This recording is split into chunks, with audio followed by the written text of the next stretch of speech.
I watched the first episode of every anime airing this spring season, so you don't have to. All 40 plus of them. And out of those 40, I found 7 that are actually worth your time. Now look, most seasonal roundups will just list what's airing and tell you what to check out. That's not what this is. I sat through all the garbage so I could tell you, honestly, what's worth watching and what isn't. Now yes, there are also some great sequels airing this season, but I'm not covering those because that's cheating, even if I do love Dr. Stone and ReZero. This list is new anime only. Shows starting fresh this season. 7 shows, ranked, my honest take on each. If you'd rather have one idiot sit through 40 premieres so you don't have to, hit subscribe. It's what I do here on this channel. Alright, let's get into it.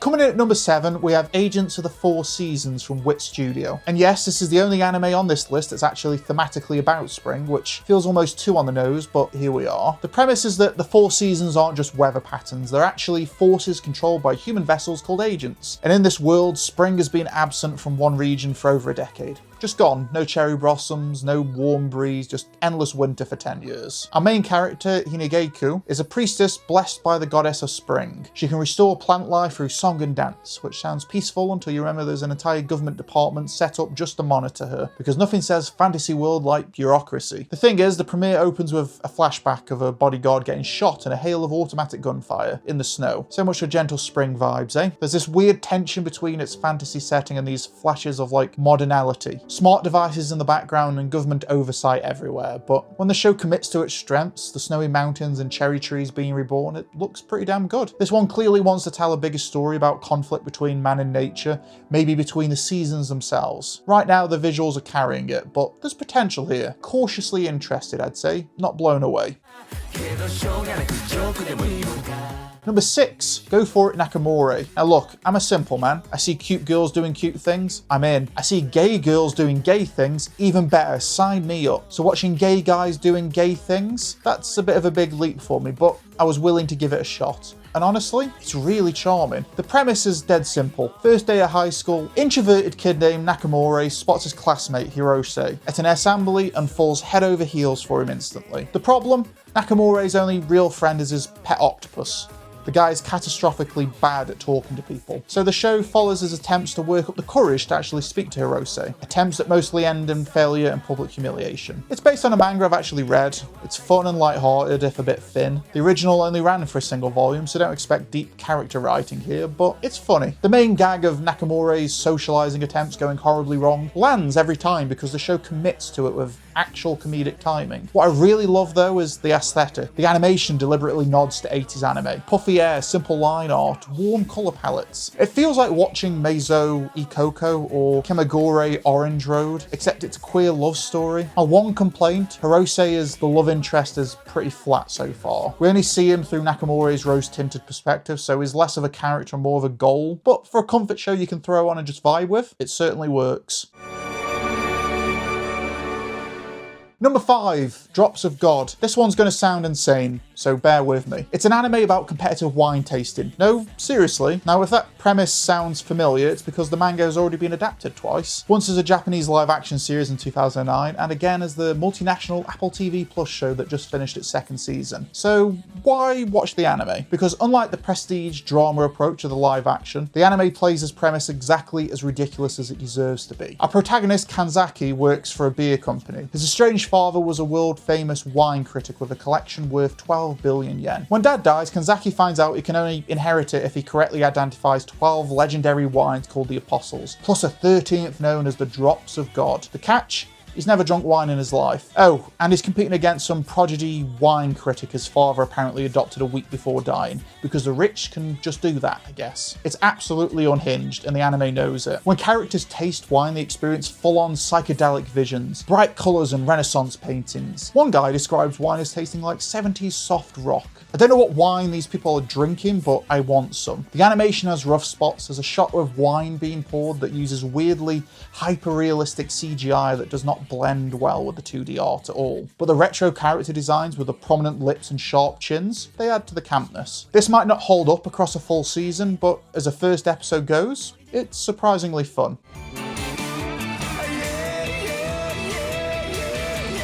Number 4, Akane-banashi. This one comes from Shonen Jump, which usually means battle powers and tournament arcs. Technically, this has both of those things, except the battles are comedy performances. The show is about rakugo. It's this traditional Japanese art form where a single performer tells comedic stories using only a fan and a cloth. No props, no costume changes, just one person on stage doing all the voices. Our protagonist is Akane, a girl whose father was a rakugo performer until he got publicly humiliated and essentially exiled from the art. So she's training to become a rakugo master herself, partly to carry on his legacy, partly for revenge. Now I know what you're thinking, rakugo, really? That's the hook? Yeah, and it works. The show executes its premise better than it has any right to. It's doing the sports anime formula, but polished to an insane degree. You've got tournament arcs and rival characters, old mentors with mysterious pasts. But because it's all filtered through this traditional art form, it feels completely fresh. Akane herself is this lovable dork with blinding energy. She's talented, sure, but she's got a long way to go. The roadblocks she faces and the rivals she meets actually test her in meaningful ways. And the antagonist, Arakawa, one of the best antagonists I've seen in recent anime. Can't say more without spoiling it, but their first meeting is an all-timer scene. If you have any fondness for shonen at all, even if you're burnt out on the usual suspects, give this one a shot. It might become your next obsession. Number 3, Daemons of the Shadow Realms. This one comes from Hiromu Arakawa, you know, the person who created Fullmetal Alchemist. So yeah, expectations were high going into this, and the premiere, it exceeded them by going somewhere I did not see coming. The show opens in what looks like a medieval fantasy setting. A mother gives birth to twins, Yuro and Asa. According to legend, the birth of twins brings disaster because they're destined to command supernatural entities called Daemons. The village freaks out, the twins are separated. 16 years later, Yuro is a skilled hunter living a simple life. His sister Asa is locked in an underground cage hidden from the world. He visits her when he can, brings her gifts and gossip and a friendly face. Standard fantasy setup, right? Then about halfway through the episode, the show pulls a twist that completely recontextualizes everything. I'm not going to spoil it because the studio specifically asked reviewers not to, and honestly, it's worth going in blind. What I can tell you is that the quiet, peaceful vibes of the first half absolutely shatter. Violence and intrigue, new characters with impossible powers, the gear shift is extreme. The artwork looks great, and once the curtain falls on what's actually happening, the animation kicks into a whole other gear. There's a character named Gabby who shows up later in the episode, and she's already kind of my favourite. You'll see why. If you like going into shows completely blind and then getting blindsided, this is your pick. Number 2, Nippon Sangoku. This might be the most unique anime airing this season. The premise, near future Japan has collapsed.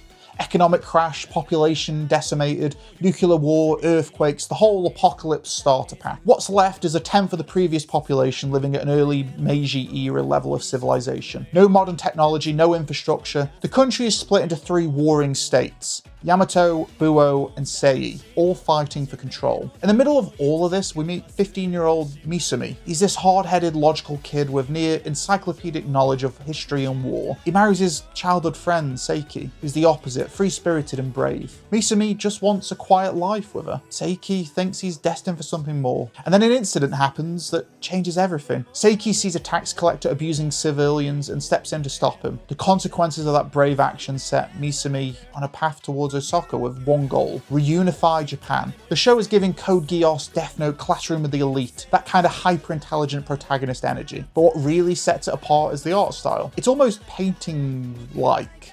Vivid colours, completely distinct from anything else this season. Even when the story gets dense with political mechanisms, the visuals keep you locked in. The premiere is exposition heavy in its opening minutes, but once it gets going, cold realities and startling violence, a personal story of love and loss pushes our protagonist forward. This isn't going to be for everyone, but if you're into dystopian settings and political intrigue and protagonists with big plans, don't sleep on this one. And finally, the top spot, Witch Hat Atelier, the most anticipated anime this season, and it lives up to it. You've probably heard the premise before, a world where some people have magic, a protagonist who's always dreamed of having it, a special school to learn to control those powers. We've seen this in My Hero Academia, in Mashle, in basically every magic anime ever made. So what makes Witch Hat Atelier different? Magic isn't something you're born with, it's a skill, a craft. Magic in this world is literally drawn, illustrated, created through penmanship. The premiere treats magic with this almost religious reverence. It frames it as an art form that requires dedication.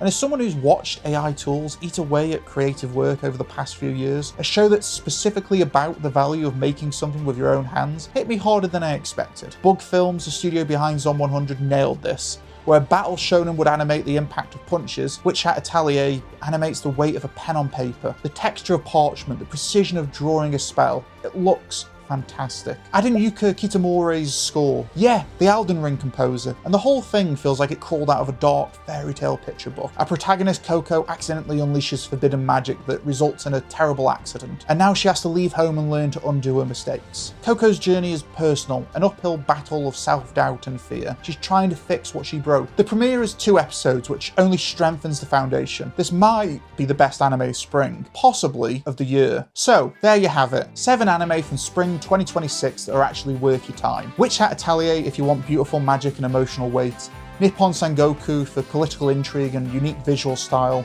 Daemons of the Shadow Realms if you want to be completely blindsided. Akane-banashi for the best shonen energy of the season. Drops of God if you want camp psychedelic wine visions. Go for it Nakamore for retro comfort vibes. And Agents of the Four Seasons if you're willing to give something pretty a chance. But that's all I've got. If this helps you to figure out what to watch, leave a like, and I'll see you in the next one.